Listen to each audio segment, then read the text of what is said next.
is a kind of reciprocal arrangement.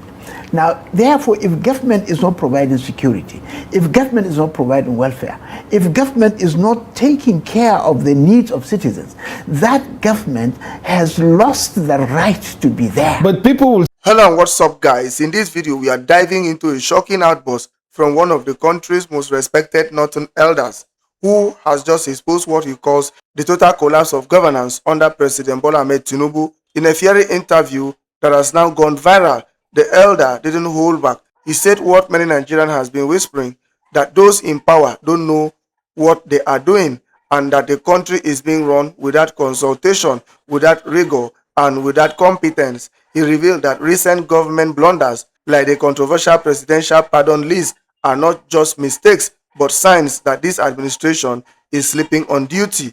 According to him, those pardons include dangerous individuals involved in drug-related crimes, and that alone, he said, raises disturbing questions about who this government is protecting and why. But he didn't stop there. The elder went further, saying this government is filled with incompetent people who lack the basic capacity to govern. He accused them of arrogance, saying even when citizens raise concerns, the government simply ignores them, as if Nigerians don't matter anymore. Then came a statement that has set social media on fire. He said, if citizens are happy about coup rumors, it means their government has failed. Think about that for a second. He's basically saying Nigerians are so frustrated, they are beginning to celebrate instability, and according to him, that alone shows this government is not delivering on its constitutional duty to protect and provide for the people. He warned that a government which cannot guarantee security or welfare has lost its right to remain in power. Strong words, right? And when asked about the country's economy, he dropped another bombshell, saying this government has no economic policy, no foreign policy, not even a clear security plan. He said the so-called achievements the government keeps talking about are just propaganda, because ordinary Nigerians can't feel any improvement in their lives, from hunger to unemployment, from bandit attacks to mass poverty. He said everything points to one sad truth: Nigeria today is simply not working. The elder described how banditry has taken over the huge part of the north, where poor villagers are now paying hundreds of billions in ransom to criminals just to stay alive. According to him, even so-called peace deals between bandits and communities are nothing but surrender agreements, because the government has lost control of its own land. He even compared Nigeria to failed states, warning that no country can claim sovereignty when it can't protect its people or feed its citizens. And then came the most damning statement of all. He said, we don't have a criteria for leadership in this country. That's right. That's right. He claimed Nigerians keep voting based on tribe, religion, or region instead of competence and character. And because of that, he said, we keep recycling the same incompetent people in power. In his words, we don't need Northerners, Southerners, or Yorubas. We need competent Nigerians with character and courage. He said if political parties set strict standards, if political parties set standards for their candidates based on character, competence, and courage, nearly 80% of the current leaders will be automatically disqualified. And to wrap it all up, he said something that left the studio silent, that Nigeria's political elite suffer from a colonial mindset, worshipping Western systems that have failed even in their own countries. He warned that if nothing changes soon, this democracy will destroy itself. Guys, I will let you watch this video for yourself so you can see exactly what I'm talking about. Also, don't forget to like, share, and subscribe to this channel if you haven't already done so. Take a look, guys, and remember to share your thoughts after watching. The deficit in governance. You notice that over the past few weeks, some events are taking place almost in quick succession. There is the coup rumor, afterwards the changing of the service chiefs. Before then, there were demonstrations, and much before them too, there was the issue of the pardon. So all of these things, are coming together in a kind of succession. So what can you say about those things?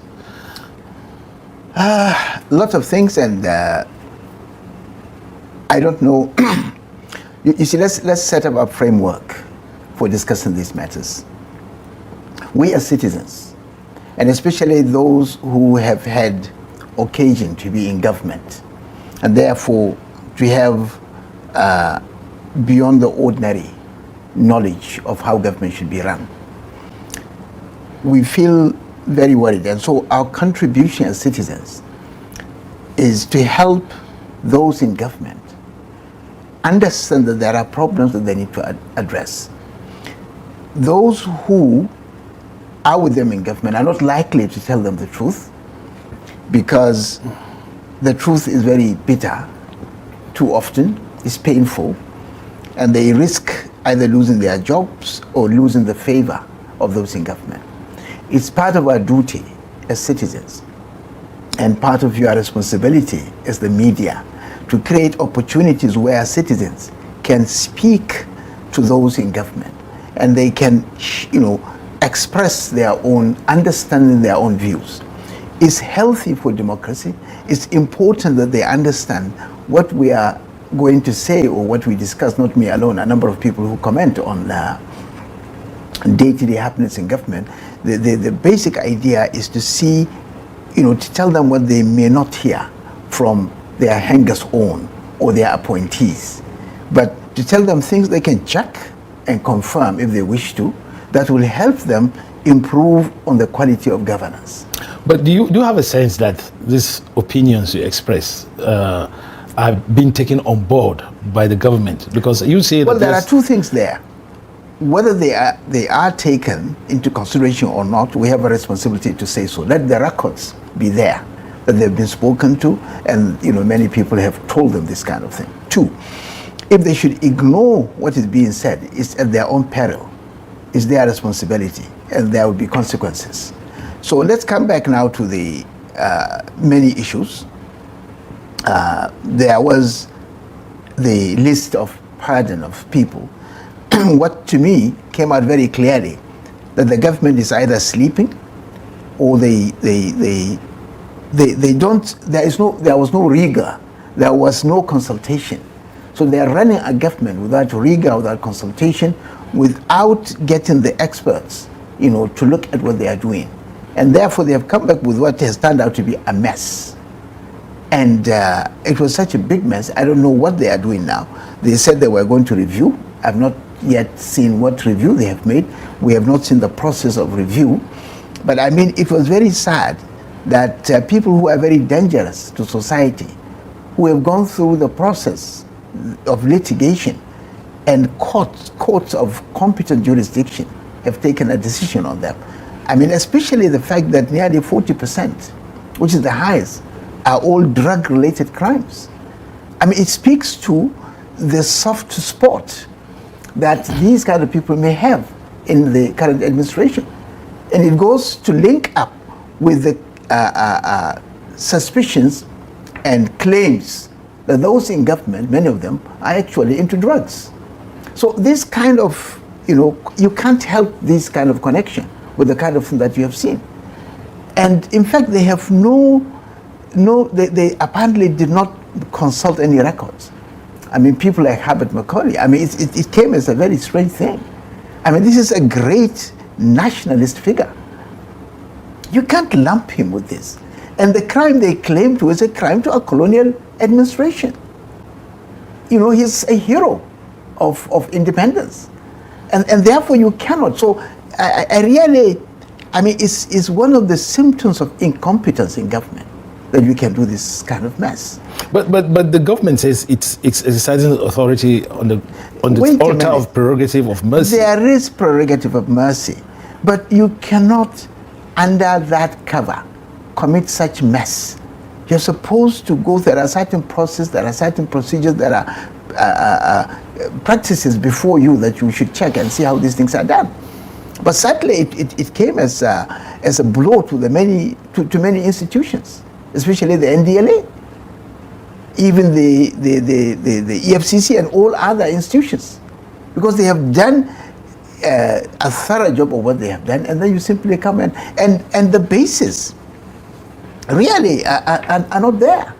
I mean, and you can see the moment the whole society rose against that mess, you can see they chicken out and they were fumbling and trying to see how they can get out, which means that they did not do a thorough job.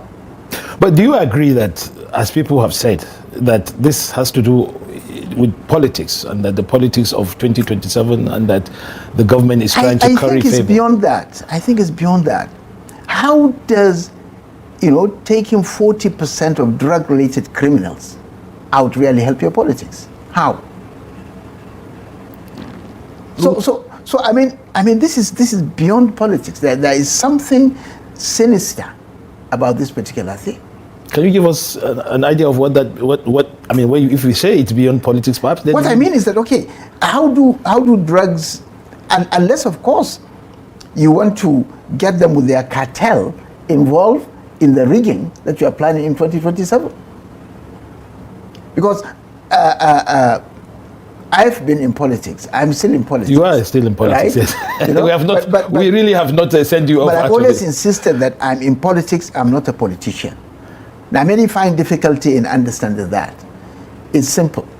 Politicians come with a particular, if you like, characteristics. They tell lies, they steal, they do all the other things, I mean, the moment you say this is politics, it means there is some element of deceit in what you're saying. Chicanery, sort of. Exactly. So I don't want to be associated with that. In fact, it is that same thing that actually made some of us to get into politics, because we realized that allowing crooks, to get into politics and to do the kind of thing they do is the fastest way to destroy a nation. So we decided to get in there so that we can create an opportunity for our country to really get the kind of good governance. We didn't get the opportunities we were looking for, but what little we had, we made the best use of them.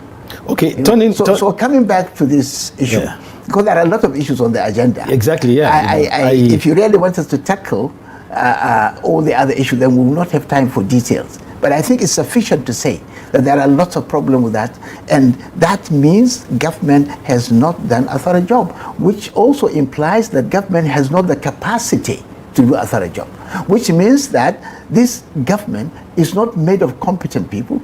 It is made of people who are incompetent, and the consequences on our economy, like we have seen, on our security, like we have seen, on so many other things, is going to continue. Now, if they really want to sell themselves properly well, they have to change immediately. They don't have much time. But I don't even see that that desire, that preparedness to change. Because what I see is arrogance in governance. So talking about incompetence, which you've laid against the government, the administration, in the past 1 week or so, there have been rumors, unsubstantiated rumors of a coup attempt. And then afterwards, we see a lot of changes taking place within the security architecture. And people are saying, are even hinting that more and more changes are bound to happen. What do you really see? What's going on? What's going on? If the government itself, and especially the armed forces, said that there was no coup attempt, it was a rumor, I would rather we grant them that it's a rumor, because I don't have any evidence otherwise. But the issue is not so much the rumor that relates to politics. And this is something that I thought you would have talked about or even brought evidences, because the social media was full of jubilation.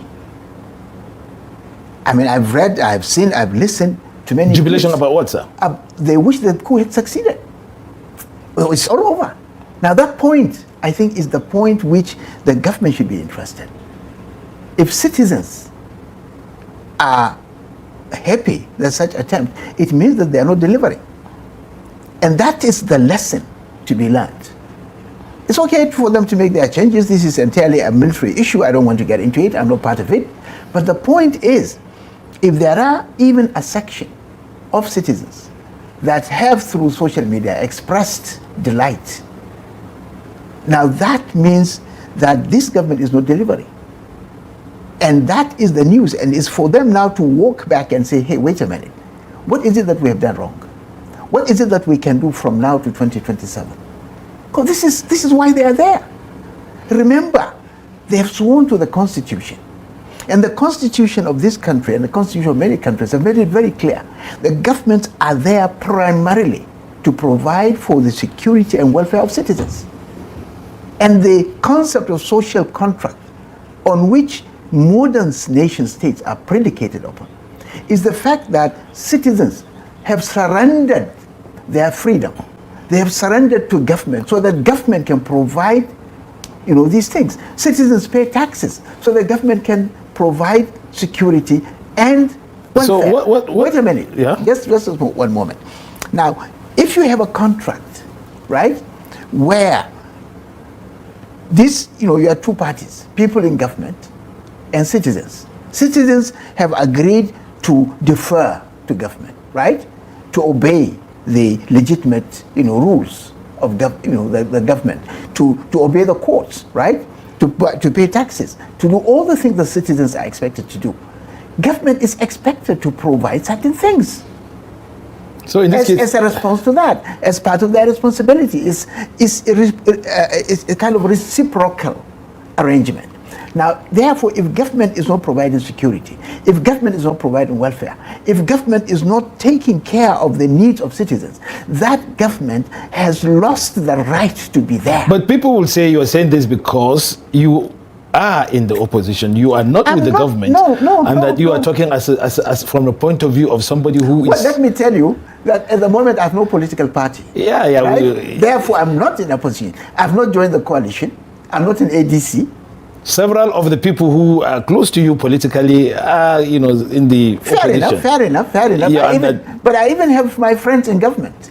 So if you like, I can show you my friends in government. But look, at my age, with the experience I have, I won't be just talking because I am not looking for a job.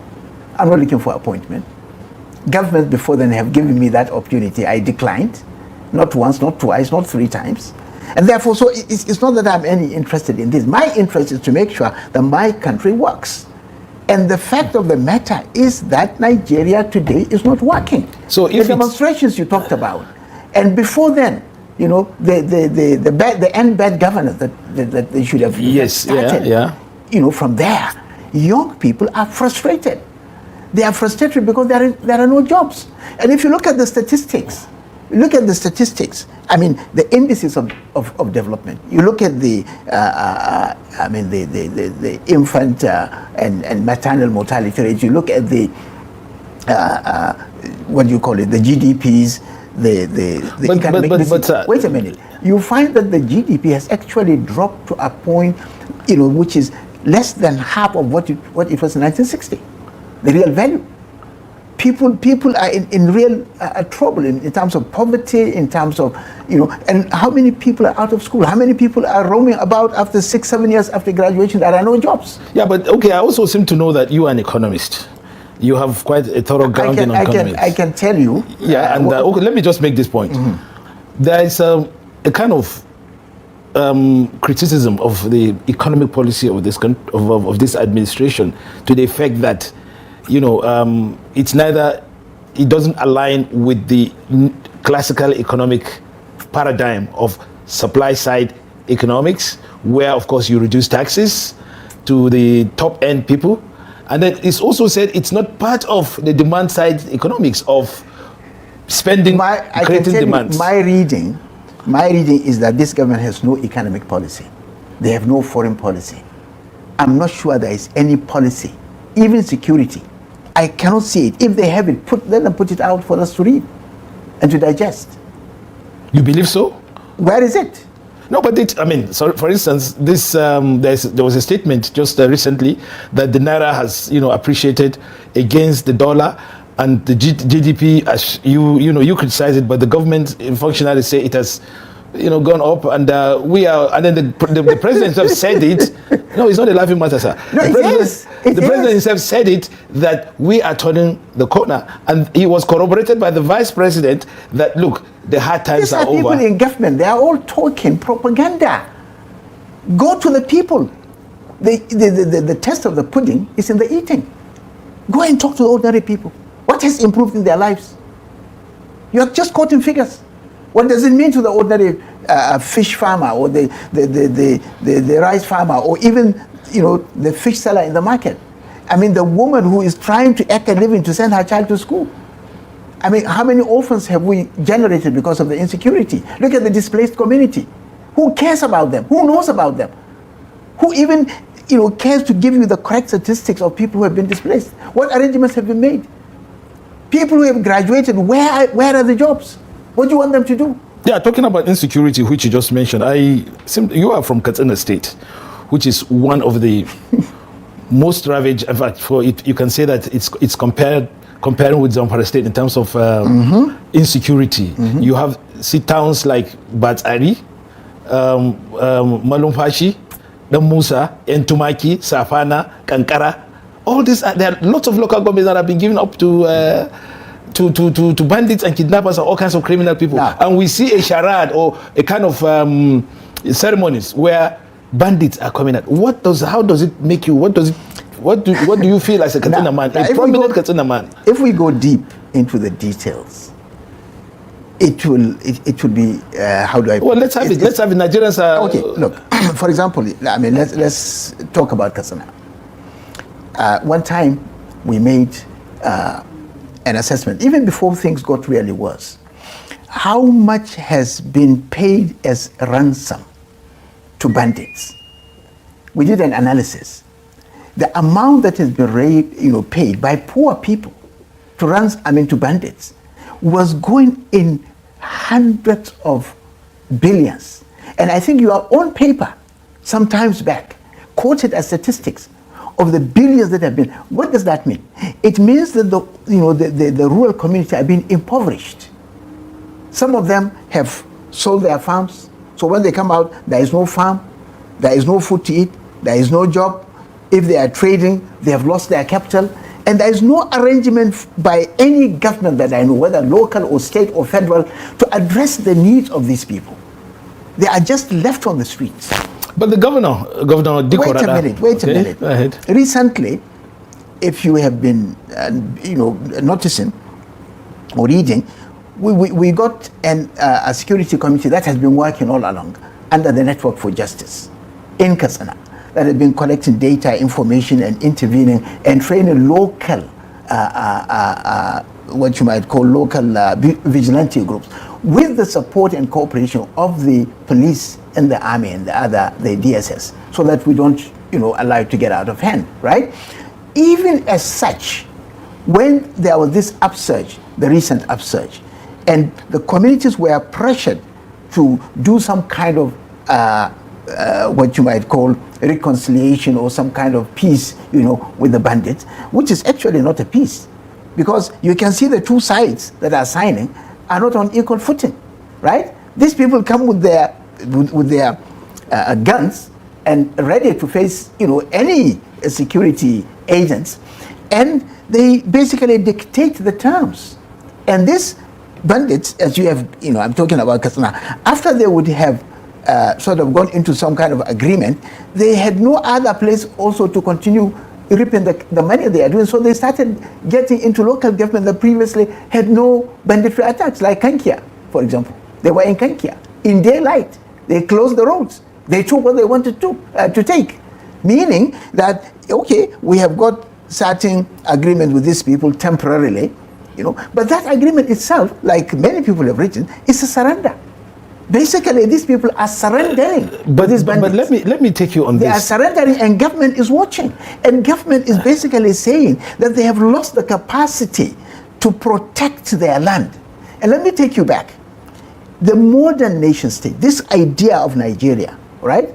Britain, right? Russia, Romania, Niger, whatever country that exists and has membership in the United Nations, that idea was started in 1648. The Westphalia Agreement, after a lot of wars in Europe. That was how the nation state was started. And three things scholars, have agreed are essential for a nation to claim its sovereignty. One, security of its own land. They even call it a hold onto your land. That's one.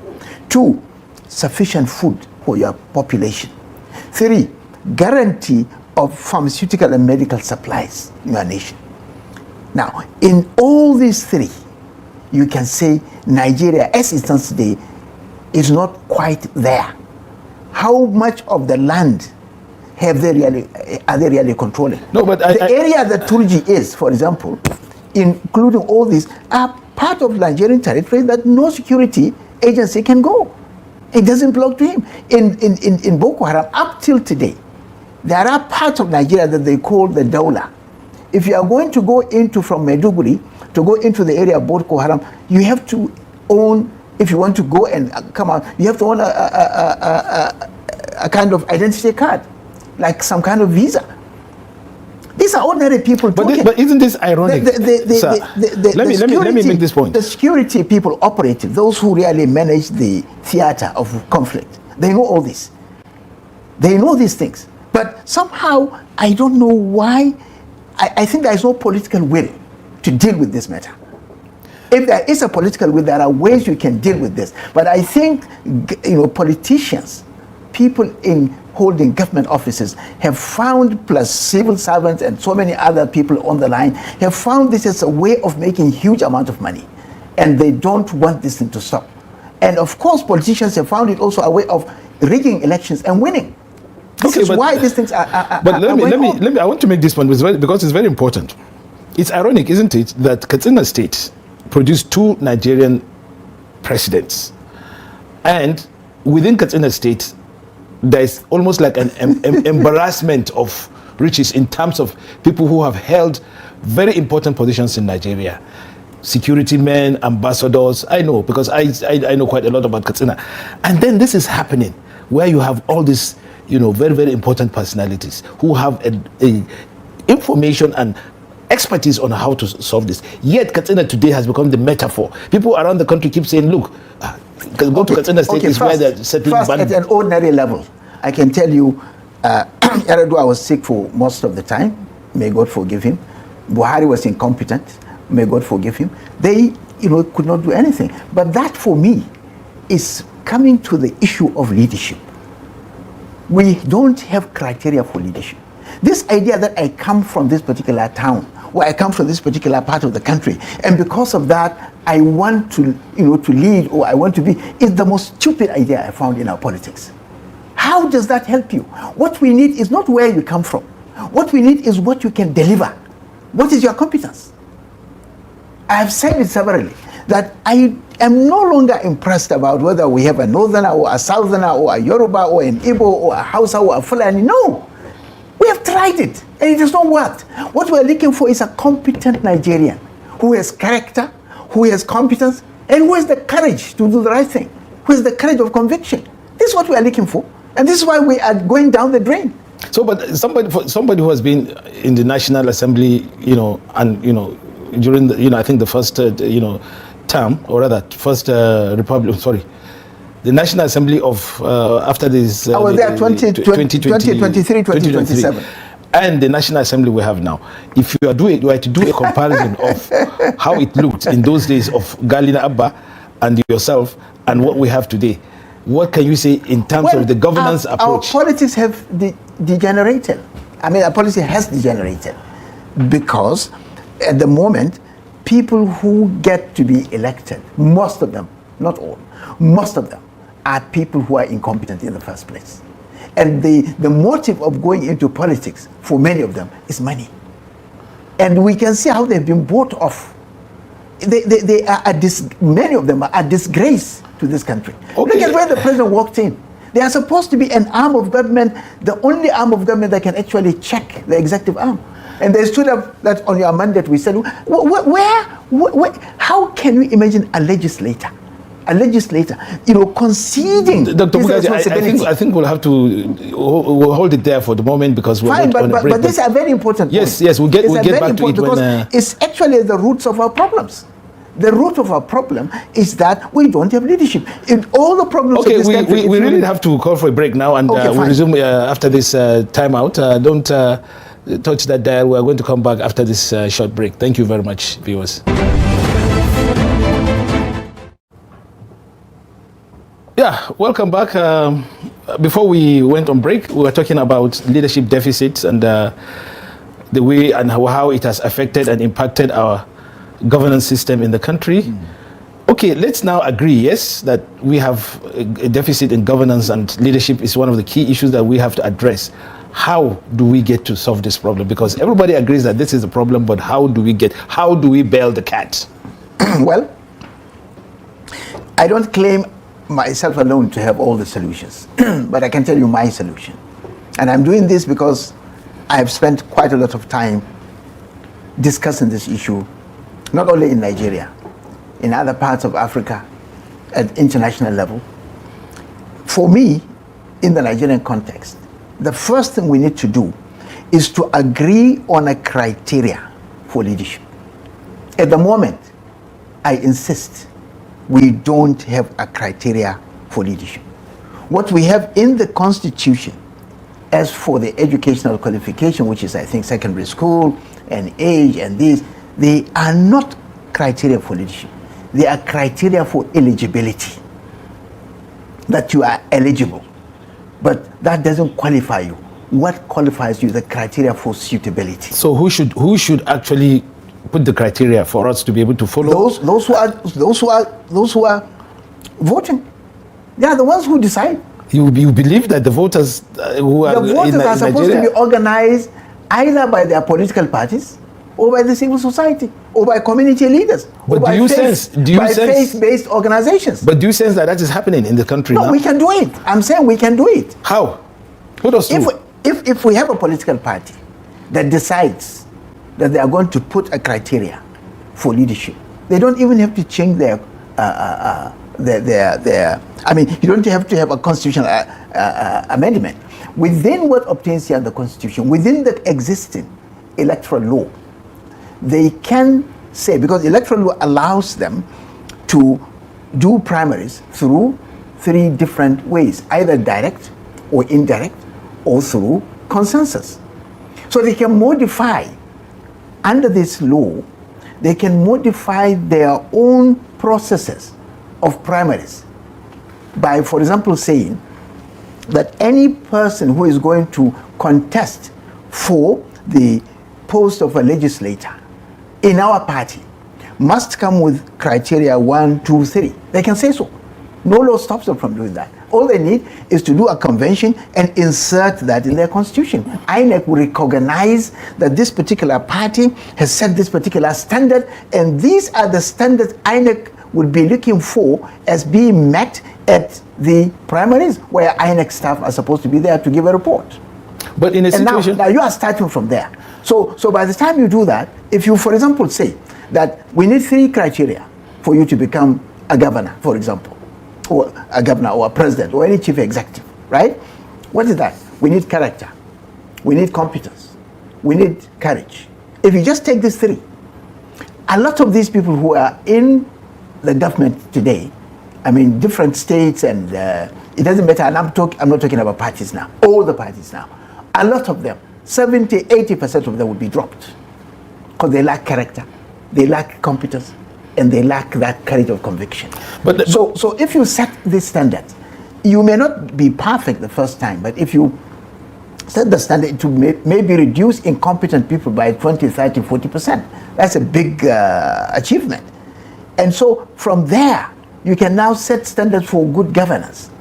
As a party, anybody who is elected on our platform, we will insist that if he's a governor, this is the program he's going to do, right? And we will supervise him. And that's what political parties are for, really. But people are saying... At the moment, they have become just cartel for collecting bribes and collecting money from people who have stolen. Because if you, and I want you, Ilyasu, to try this. Go to any party at your local level and say, I want to contest for the local government chair next election, 2027, or whatever time the local government elections is holding. Or I want to contest for Senate, right? The first question, I guarantee you, that they will ask you is that, do you have money? I can tell you I face that situation. Oh, very good, very good. So if money has become the deciding factor, is anybody in his senses, I mean, how can anybody in his senses be surprised as to what is happening in this country today. Everybody is looking for money. But then the question, I mean... People who are appointed, many of them, and I say many, not all, I say many. Many of them are just looking for opportunities to steal. Many of them are just grabbing and stealing, and there are so many pretexts. But the counter argument to that, Dr. Bugaji, is that, look, some people are saying, why are we in a hurry? Some of these developed democracies that we are trying to emulate didn't, get there, within the time that Nigerians are saying we must die. For instance, let me give you an example. In Britain, 1215, Magna Carta. In America, it took a long time before the political system was sanitized. They went through all kinds of, revolutions, all kinds of reforms and all that before they perfected it. And people are saying, how long is our democracy anyway? We are just, And thank you very much for raising that, Ilyasu. My first comment is that argument that you find among elite is a colonial argument. It is a confirmation of a colonized mind, because we are looking at America and Europe, Britain, as the ultimate in wisdom and perfection. Read their history. Africa has produced far better leaders. Africa has done far better in history than these people. Isn't that subjective? It's not subjective. The records are there. The records are there. Okay, let's have the records then. Okay, in 2011, the African Roman Empire, Severus, was the one who was invited by England to protect it from the banditry of the barbarians from the Caledonian tribe. He went there, he supported them, and Severus died in York. It's part of their history. When King Henry VIII, who is the father of Elizabeth I, decided to request the Pope, to allow him to marry another wife, which with a lot of difficulty, the Pope granted. He came back to the Pope with another request, and the Pope refused. And he decided to get out of the Roman Catholic Church. He started the Anglican Church, right? But he was excommunicated by the Holy Roman Empire at that time. This is the 16th century, right? Yeah. And how did he survive? 2 countries came to him, and they were critical in the survival of England at that time. It was Morocco and the Ottoman Empire. Check the records. Yeah. This was the time of Shakespeare. There were a lot of gifts between Morocco and the Queen Elizabeth I. You see a lot of the paintings in British archives. You go to the museum in London, you see a lot of these things. It's in their records. When America declared independence in 1776, that's the Declaration of American Independence crafted by Thomas Jefferson. What country, the first country that recognized America, which was what gave that declaration its life, was Morocco. Until recently, no Moroccan needs visa to go to the United States as a measure of that. So I can go on and on and on. I can give you a dozen incidences. It's just that we don't read our history, where we don't know the history of Europe. If we know the history of Europe and America and all these countries that we now look as great, we will take them for what they are, not for what their propaganda has shown. We in Africa, we have got records of better governance. We had kingdoms that were better managed. We have resources. Let me take you on this. No, I want us to emphasize that this colonial mentality in Nigerian elite, who have gone to Western schools, and they have not read the West properly well. Because if you read the West properly well, after all, democracy is in crisis today. In fact, if democracy would produce people like Trump, it's enough evidence that democracy is in crisis. He's not the best of Americans. Look at Sanders. Look at Jeffrey Chase. Look at a number of very good, excellent people who could have led America. So democracy is faulty. It will keep bringing the wrong people. They will destroy our countries. We go into conflict and war, and everybody will suffer. I hope we don't get to that. What I'm saying, and even General Obasanjo, in the last Jonathan's Foundation conference in Accra, if you have followed, made this statement, not for the first time, for a number of times, that we Africans, we should come up and modify our democracy. We should be able to bring in something that will flow and be in harmony with the African values. And African values are much higher than the present British values. Look, a lot of what we call Western, which we got through the Europeans, were brought by godless Europeans. These people who ran the colonial were not good Christians. Even Christian missionaries had trouble under them. Okay. Check the record. Okay. So what I'm saying is that I don't want this idea that, oh, America is doing, oh, Britain is doing, oh, France. They are not my models.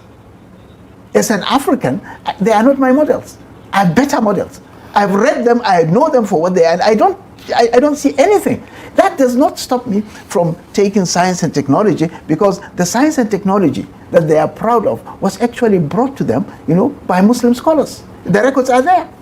Yeah, okay, there's something I also want to get your perspectives on. Let the viewers and Nigerians at large get to know about it. Which is the recent claims of genocide on Christians in Nigeria? And that, this has even taken us to the point where a senator in America is even, presenting a bill that would make consider Nigeria a country of particular concern.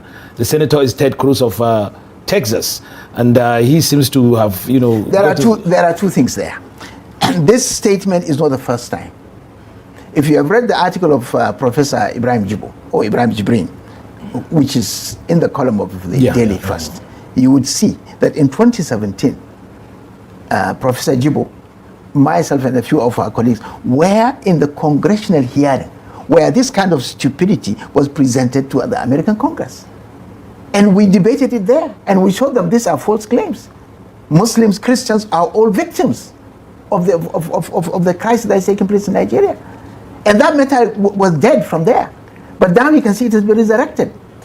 7 years before 2017, there was a similar attempt. So this is a fairly consistent thing. Someone somewhere wants to create problems between Muslims and Christians in this country. Yeah, but then, you can't fault the fact that, the government of Nigeria, of successive governments, have opened the door for such things by they're not addressing the issues. Fair enough. But I'm telling you, it's not a new thing. And essentially, it's an alibi that some people want to create for doing something in Nigeria. So what do you think that is? Give us your perspective on that. Let us really hit the nail on the head. Have you been to Congo Kinshasa? One day you'll take me there, sir.